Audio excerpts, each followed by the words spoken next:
Jamie, what's on your mind? Well, I've been thinking about next month's camping trip, the one for year 10. Yes, we've got it scheduled for the 23rd to the 26th, if I'm not mistaken. Actually, I think it's the 24th to the 27th. Let's just check. Oh, right. Yes, you're right. So, Well, I've been thinking about how we might possibly make this year's event even better than last year's. Not that last year's wasn't great, but... suggestions for improvement are always welcome, Jamie. So, what have you been thinking about? Well, to tell the truth, I wasn't completely happy with the camp we used last year.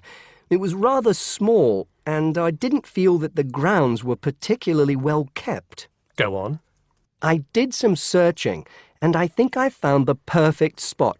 It's called Shepton Meadows, and... Is that the campsite in the Lake District? No, actually it's just outside Carlisle. It's a huge site, and it's on a lovely lake, Lake Brant, I believe it's called. Half the site is forested, and the rest, the actual camping area, is grassy. For kids that rarely get to see anything more than concrete, it's ideal. And the facilities are amazing. There's a basketball court, a large pool, and a football pitch. There are well-marked trails through the forest for hiking, and the lake is there for swimming and other water sports.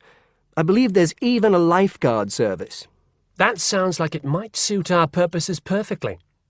Did you happen to find out about availability and cost? Yes, as a matter of fact, I did. I called them yesterday evening, and there are plenty of spots available.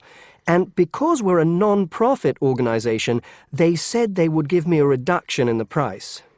If I remember correctly, we paid £5 a head last year.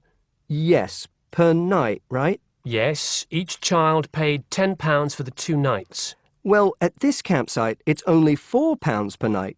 And they told me that if we had over 50 children, which we do, they could give us a further 10% off. That's very reasonable, isn't it? Well, from what you've told me, I think we should probably go ahead and book. Excellent. I'm sure the children will love it. I'm sure they will.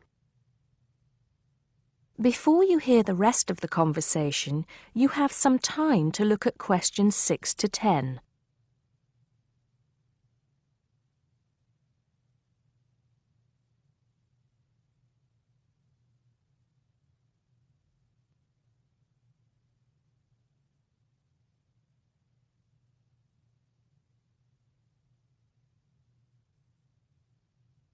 Now listen and answer questions 6 to 10.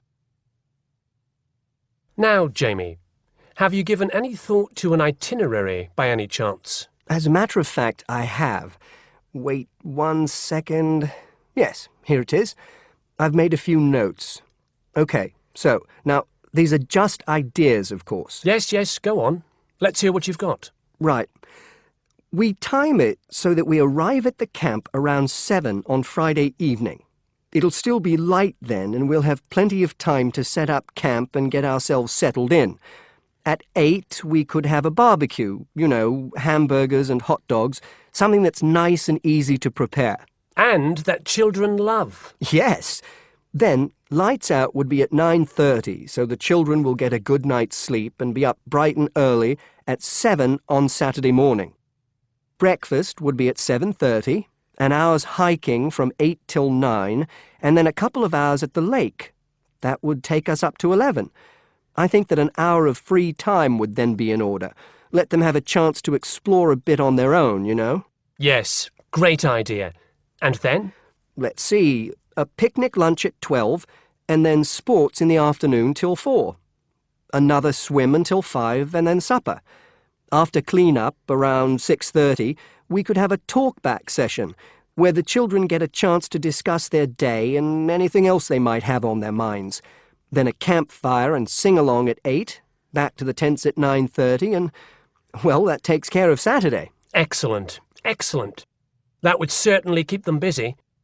What about Sunday? Sunday, right. As on Saturday, same wake-up and breakfast times, and then I thought we could go on a bit of a day trip. There are some caves about an hour's walk from the camp, which I thought the children might find interesting. We could leave at 8, which would mean we'd get to the caves at 9. They could explore for a couple of hours, and we'd head back at 11. 12 o'clock would see us back at the meadows. An hour's swim, and then lunch at 1. Then we could have organised games in the afternoon until supper at 5. It would take us an hour to clean up our sights and pack up. We'd be on the buses at 6 and all set to head back into the city. Well now, you've certainly put a lot of thought into this, Jamie, and it's paid off. I think it sounds wonderful. I can't think of a thing that needs to be changed. Let's go for it. Brilliant! I'll get the itinerary printed up and put it up on the notice board this afternoon.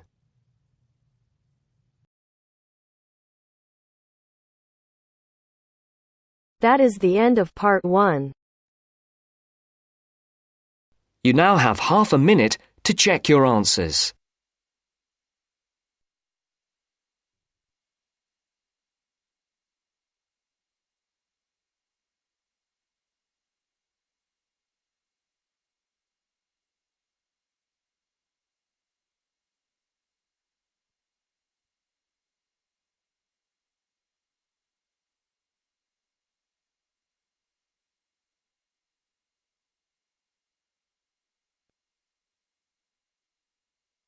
Now turns to part 2. Part 2. You will hear a conversation between a customer and a shop assistant. First, you have some time to look at questions 11 to 15.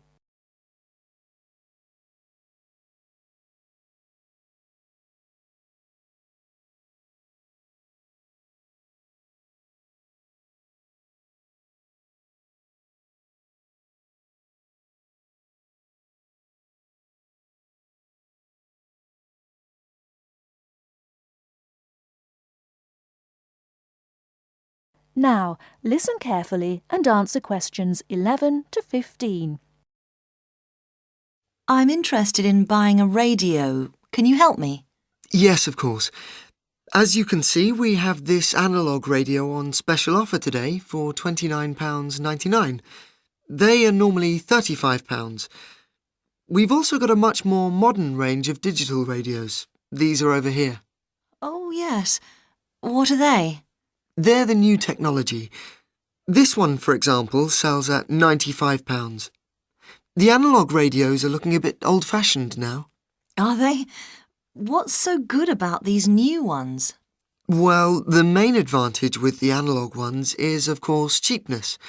But the main advantage with the digital ones is the number and variety of stations you can get. Hundreds of them.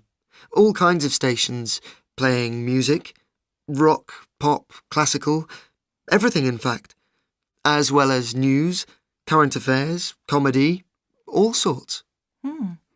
What about the sound quality? The quality is very good. Under certain circumstances, you can get amazing sound quality with analogue, but this is usually with very expensive radios which would normally be part of a hi-fi sound system. We have lots of those on the 3rd floor if you're interested. The second great thing about digital is clarity. You get no interference. Well, less interference than with analogue. You get a very clear and clean sound. Well, I want a radio for the flat I share with 3 other friends of mine. Well, you want something that will last. The analogues come with a 1-year guarantee, but the digitals have a 2-year guarantee, which is extendable to 3 years if you pay an extra £26.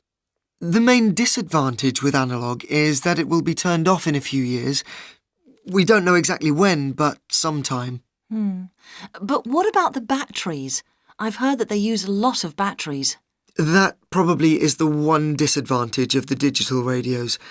The battery life is not very long, but they all come with rechargeable batteries, which really solves the problem. Before you hear the rest of the talk, you have some time to look at questions 16 to 20.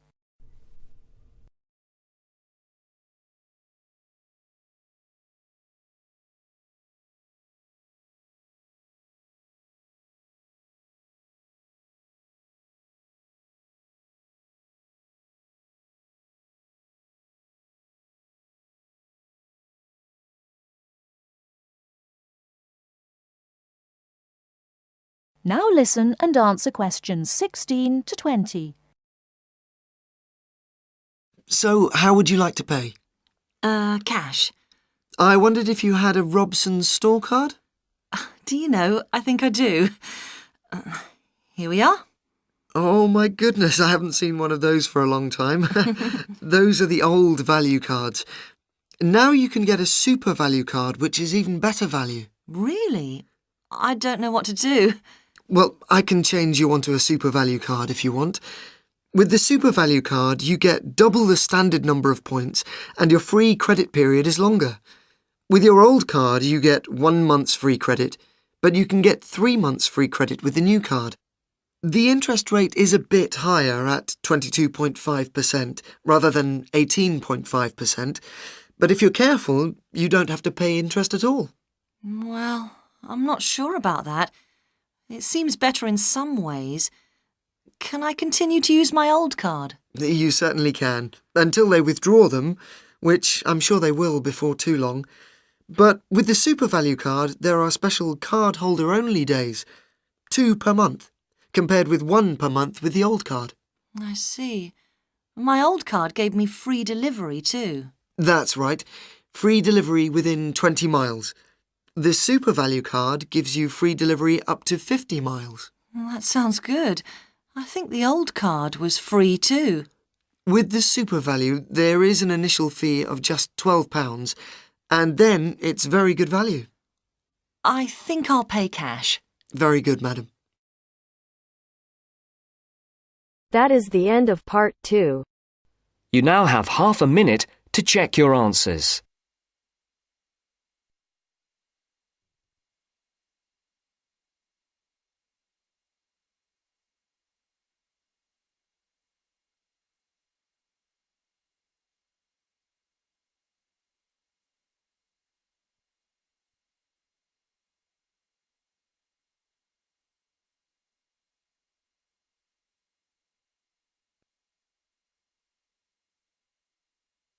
Now turns to part 3.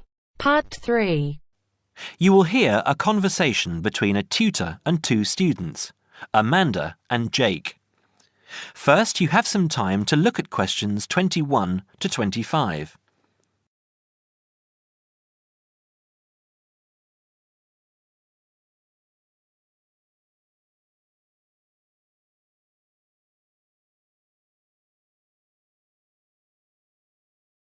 Now listen carefully and answer questions 21 to 25. So, Jake and Amanda, how did the project go? Very well, I think, Dr. Hinton. I certainly learned a lot and enjoyed myself at the same time. Me too. So, remind me, what was your project about? Basically, what makes successful people? Let's call them top achievers successful. Yes. How are they different from us? What do they do that other less successful people don't do? Interesting. And did you come to any conclusions? Quite a few, actually. Good. Share some with me then. Well, I'd always thought that a top achiever would be the sort of person who would bring work home every night and slave over it. But it appears not. Those types tend to peak early and then go into decline. They become addicted to work itself, with much less concern for results. We found that high achievers were certainly ready to work hard, but within strict limits. They knew how to relax, could leave their work at the office, prized close friends and family life, and spent a healthy amount of time with their children and friends. There's a lesson for us all there. Anyway, go on. It's also very important to choose a career which you enjoy, not just one that pays well or which assures you of a pension many years down the line. Surely that's important though, Amanda. Yes, I agree, but being happy in your work is far more important than anything else. Top achievers spend over 2/3 of their working hours on doing work they truly prefer and only 1/3 on disliked chores. They want internal satisfaction, not just external rewards such as pay rises and promotions. Before you hear the rest of the conversation, you have some time to look at questions 26 to 30.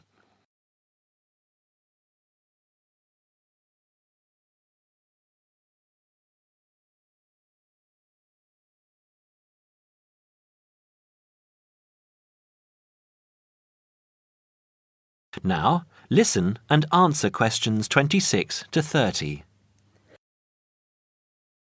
Actually, in the end, they often have both, because they enjoy what they are doing, so their work is better and their rewards higher.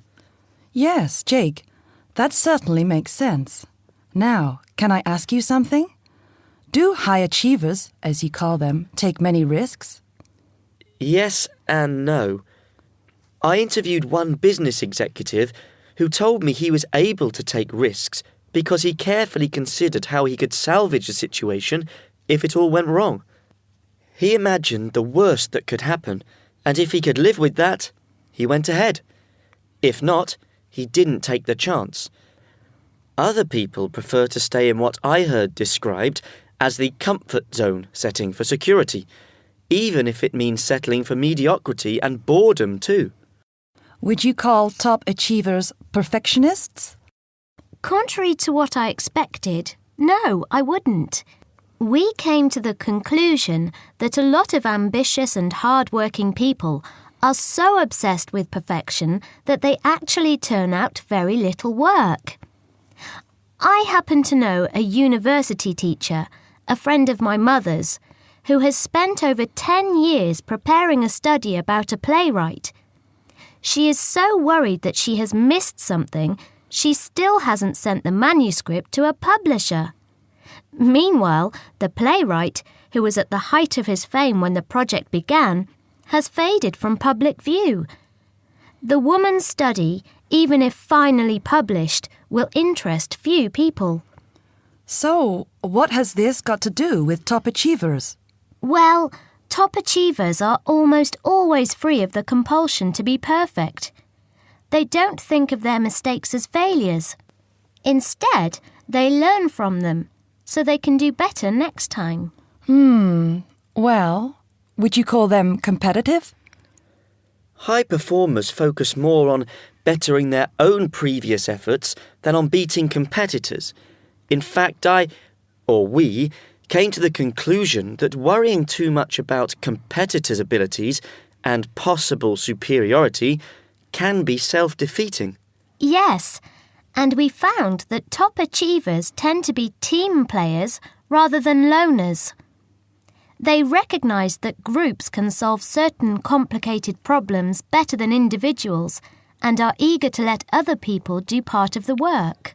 Yes, loners, who are often over-concerned about rivals, can't delegate important work or decision-making. Their performance is limited because they must do everything themselves.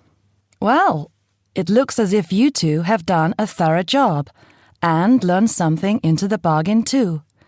Now, there are just a couple of points I'd like to clarify with you.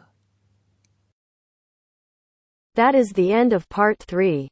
You now have half a minute to check your answers.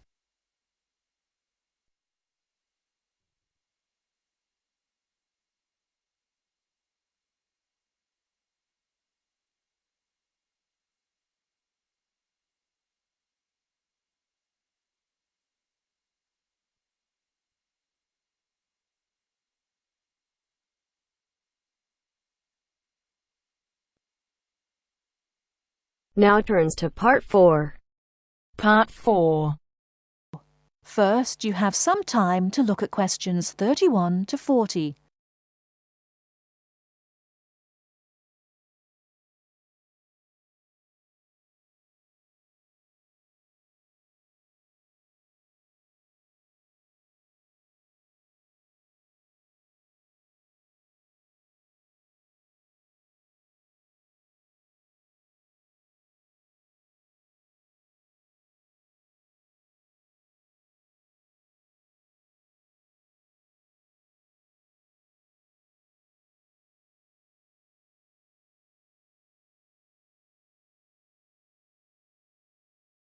Now listen carefully and answer questions 31 to 40. Good afternoon, everybody. My name is Sally Miller, and I'm here to offer you some advice on legal matters whilst you are studying at this university. Happily, most international students complete their courses without running into any serious legal problems. But if you do find yourself involved in a legal dispute of any kind, ask for help. There are two options. First, contact the students' union or welfare officer. Even if they cannot help you directly, they should be able to advise you where to go for help. The second possibility is to contact the Citizens Advice Bureau in your area. You can find them in the local telephone directory. They will be able to recommend a solicitor if you need one, and tell you if there is a local law centre providing free legal advice. They will also be able to tell you whether you can claim legal aid to help pay for any court and legal fees. Let me give you some basic information about the police. The police have the power to stop and search anyone who appears to be behaving in a suspicious manner. If you are arrested for any reason, even if you know it to be a wrong reason, remember a few very important things. 1. Don't be aggressive. 2. Do not try to bribe the police officer. 3. If you are arrested by plainclothes police officers, ask to see some form of identification. 4. Give your true name and address if the officer asks you to. Lying to the police is a criminal offence. 5. Do not sign any statement until you have received advice from a solicitor. There is always a solicitor on duty at every police station. 6. You will be entitled to make one telephone call. If you use this call to telephone a friend, urge your friend to contact someone from your university or from the Students' Union and get advice about what you should do next. If you find yourself in trouble with the police, it is very important to get professional advice. Contact any of the following: your university welfare officer, the Students' Union at your university, your local Citizens Advice Bureau, a local law centre.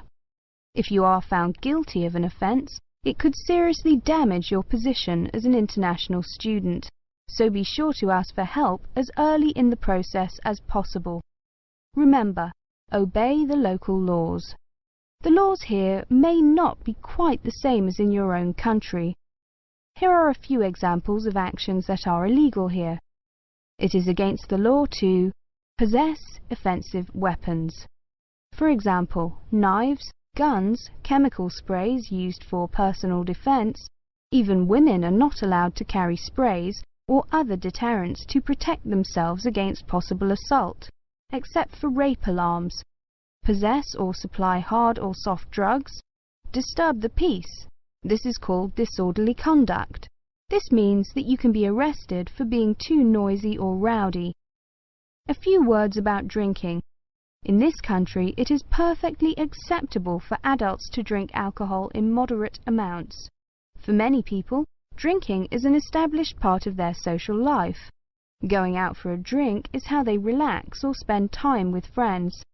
If you go to a party or visit people at home in the evening, your host will probably offer you a drink. Often a lot of university social life can revolve around drinking, especially for undergraduates.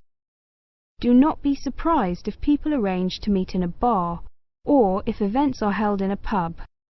But you are not obliged to drink alcohol if you do not want to, even if you are in a pub or at a party where everyone else is drinking. You can always ask for a non-alcoholic drink instead. And if you feel uncomfortable going to places that serve alcohol, explain this to your friends. There are lots of other places where you can meet. If you do choose to drink, remember that you should never drive a motor vehicle after drinking alcohol. It is dangerous, and the police can impose serious penalties on you. Also, remember that being drunk in public is not acceptable either, and the police can arrest you for it. Drugs and alcohol can cause serious problems. Let me repeat that in this country it is illegal to use drugs, except under medical supervision. But if you do use illegal drugs and you develop a problem, there are organisations you can contact. Contact your students' union or your student counsellor. Anyone over 18 years old can legally buy and consume alcoholic drinks in this country. But if you think you might be drinking too much, get help and advice from your student counsellor or your doctor. Again, there are special organisations that can help you with drug and alcohol problems. Contact them.